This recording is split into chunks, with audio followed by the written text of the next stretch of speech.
Assalamualaikum warahmatullahi wabarakatuh. Kami dari kelompok 4 dengan anggota yang terdiri dari Ilham Arifin, Marzuk Abdur Rashid, Amelia Rismawardani, dan Faradila Rumbau akan menjelaskan materi mengenai elemen-elemen bisnis model kanvas. Bisnis model kanvas merupakan suatu kerangka manajemen bisnis yang dibuat untuk merancang bagaimana strategi bisnis akan dijalankan, serta bagaimana mengkomunikasikan ide atau konsep bisnis dengan cepat dan mudah. Bisnis model kanvas terdiri dari 9 komponen utama, yaitu customer segment, customer relationship, value proposition, channel, revenue stream, key activities, key research, key partnership, and cost structure. Customer segment, yakni menentukan segmen target customer dari bisnis yang akan dikembangkan. Sebagai pengelola usaha, maka posisikan Anda sebagai konsumen yang memiliki keinginan, kebutuhan, impian terhadap produk sehingga ke depan produk yang dihasilkan oleh produsen dapat dimanfaatkan oleh konsumen. Hal ini penting dilakukan agar produk yang dihasilkan memiliki potensi untuk terjual secara berkelanjutan. Segmentasi pasar terdiri dari 3 jenis, yaitu segmentasi berdasarkan demografi, segmentasi berdasarkan etnografi, dan segmentasi berdasarkan geografi. Segmentasi berdasarkan demografi berdasarkan rentang usia, jenis kelamin, dan status sosial. Segmentasi berdasarkan etnografi berdasarkan budaya masyarakat yang dianut. Adapun segmentasi berdasarkan geografi berdasarkan lokasi tempat tinggal konsumen, kondisi alam, dan potensi bencana di lingkungan calon konsumen. Value proposition, yakni memperkirakan kebutuhan customer yang telah diidentifikasi melalui customer segment. Selain itu, riset pasar juga sangat diperlukan supaya produk yang akan dihasilkan betul-betul dibutuhkan konsumen dan mampu menyelesaikan masalah konsumen. Riset pasar dilakukan melalui turun lapang dengan menganalisis aspek kebutuhan konsumen, jumlah kompetitor, produk unggulan kompetitor, jumlah penjualan masa lampau, dan kondisi tren perilaku konsumen. Dalam preposisi nilai, kita sebagai pengusaha juga harus memperhatikan dengan nilai-nilai yang ada dalam produk yang kita hasilkan. Sebagai contoh, jika produk kita adalah produk makanan, maka higienitas, keamanan bahan makanan, dan kehalalan produk terjamin. Adapun dalam menentukan preposisi nilai dalam setiap produk, dapat dilakukan dengan mempertimbangkan resiko-resiko yang muncul pada saat kita akan memproduksi barang maupun jasa yang akan kita hasilkan. Pertimbangan risiko dapat kita lakukan dengan cara membuat siklus kehidupan produk atau sering disebut dengan PLC. Siklus terdiri dari 6 tahap, yakni tahap pengembangan, tahap pengenalan, tahap pertumbuhan, tahap kematangan, tahap kejenuhan, dan tahap penurunan. Setiap tahap yang dilalui oleh produsen tidak harus secara berurutan, akan tetapi tahapan dapat dilakukan dengan melakukan penyesuaian dengan kondisi yang sebenarnya.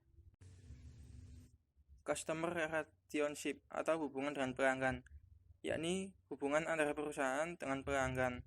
Hubungan ini terbentuk hanya semata-mata untuk hubungan antara produsen dan konsumen, bukan hubungan khusus antar perorangan. Contoh hubungan antara produsen dan konsumen adalah pemberian fasilitas oleh produsen kepada konsumen berupa layanan bebas pulsa oleh produsen kepada konsumen. Layanan ini dapat diberikan secara langsung maupun tidak langsung. Layanan secara langsung bisa dilakukan dengan membuka gerai layanan konsumen di setiap kota. Layanan telepon bebas pulsa, pelayanan secara tidak langsung berupa pemberian informasi kepada konsumen melalui komunitas-komunitas pengguna produk. Pelayanan ini diberikan dengan tujuan memberikan kesempatan kepada konsumen untuk memberikan informasi berkaitan produk yang dihasilkan oleh produsen, supaya ke depan produsen mengetahui informasi terbaru dari konsumen. Selain itu, informasi juga bisa digunakan sebagai dasar pembuatan kebijakan selanjutnya. Kemudian yang nomor 4 yaitu channel atau saluran pemasaran, yaitu cara dan strategi agar produsen mudah mencapai target konsumen. Saluran pemasaran dapat dilakukan dengan beberapa cara. Dan ini dengan menjual langsung kepada konsumen atau bisa menggunakan saluran perantara seperti reseller, pedagang besar, grosir, dan dropshipper. Selanjutnya dari gambar di samping ini bahwa bisa menyimpulkan bahwa cara dari saluran channel atau saluran pemasaran ini mempunyai banyak cara. Ada cara direct channel, yaitu dari produsen atau pabrik yang langsung ke konsumen. Yang kedua adalah retail channel, yaitu dari produser atau pabrik kemudian ke retailer, selanjutnya ke consumer. Wholesale channel dari pabrik kemudian ke agen atau wholesaler distributor, kemudian retailer dan consumer. Dan yang terakhir agen channel, yaitu dari produser, pabrik, kemudian agen atau broker, kemudian ke wholesaler, kemudian retailer dan ke consumer. Ya, dari gambar di samping dapat menunjukkan bahwa setiap jenis saluran distribusi tahapan yang berbeda-beda. Setiap saluran distribusi memiliki tingkat harga atau biaya yang berbeda-beda sehingga produsen mampu menghitung harga jual setiap produk berdasarkan jumlah biaya yang dikeluarkan dan saluran distribusi yang akan dipilih. Selanjutnya yaitu revenue stream atau arus pendapatan, adalah representasi dari jalur penerimaan uang yang akan diterima dari setiap dokumen. Dalam arus pendapatan kita harus menunjukkan produk mana yang memberikan potensi untuk mendapatkan pendapatan yang besar, dan dari segmen konsumsi mana pendapatan itu dihasilkan.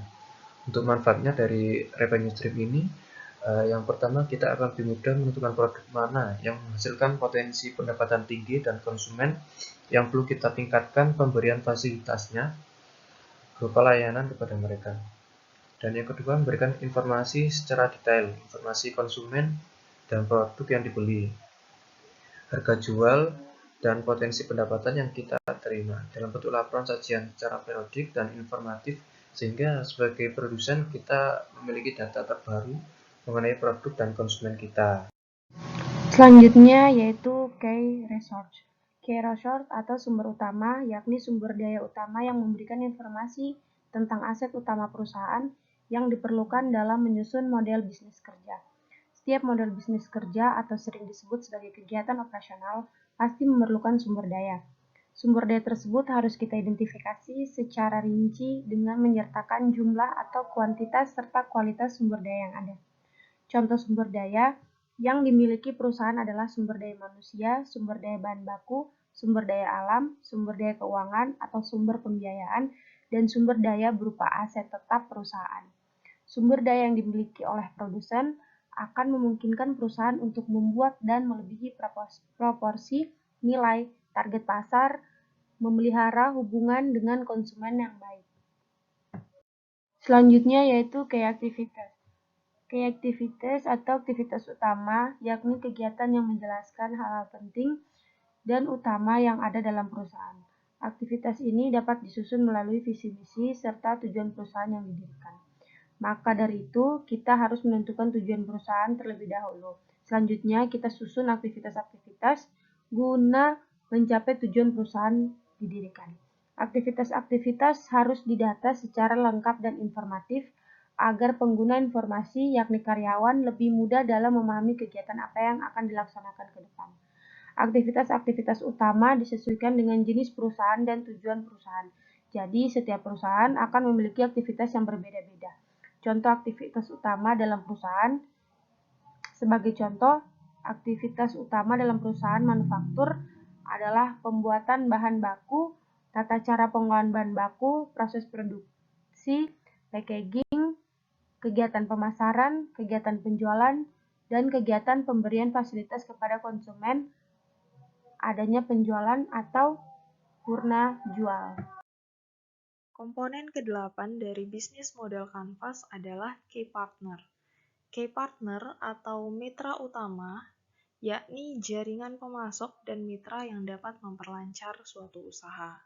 Perusahaan akan membuat kemitraan dan jaringan untuk optimalisasi operasional perusahaan agar mampu mengurangi risiko atau memperoleh sumber daya. Ada 4 jenis kemitraan. Yang pertama adalah strategi aliansi antara non-pesaing. Kedua, strategi kemitraan antara pesaing. Ketiga, usaha bersama untuk mengembangkan usaha bisnis baru dan hubungan antar pembeli pemasok untuk menjamin pasokan yang dapat diandalkan.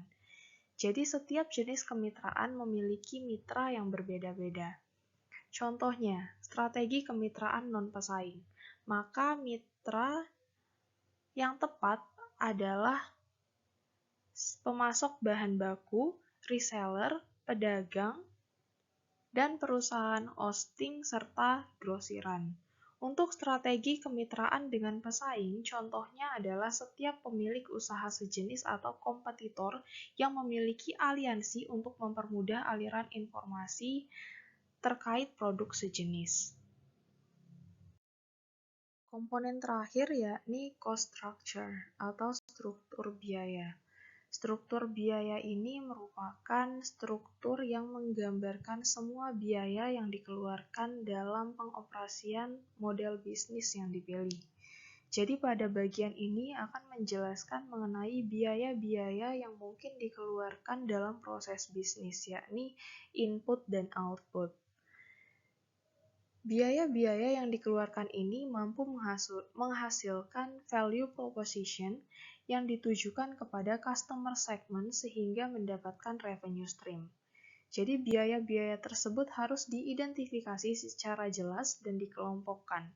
Sebagai contoh, adanya pengelompokan biaya terkait biaya tetap, biaya variabel, biaya kualitas, serta biaya overhead yang dikeluarkan oleh perusahaan.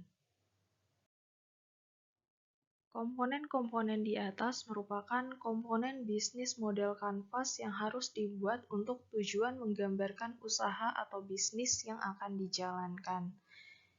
Mungkin sekian yang dapat kami sampaikan, kurang dan lebihnya mohon maaf. Wassalamualaikum warahmatullahi wabarakatuh.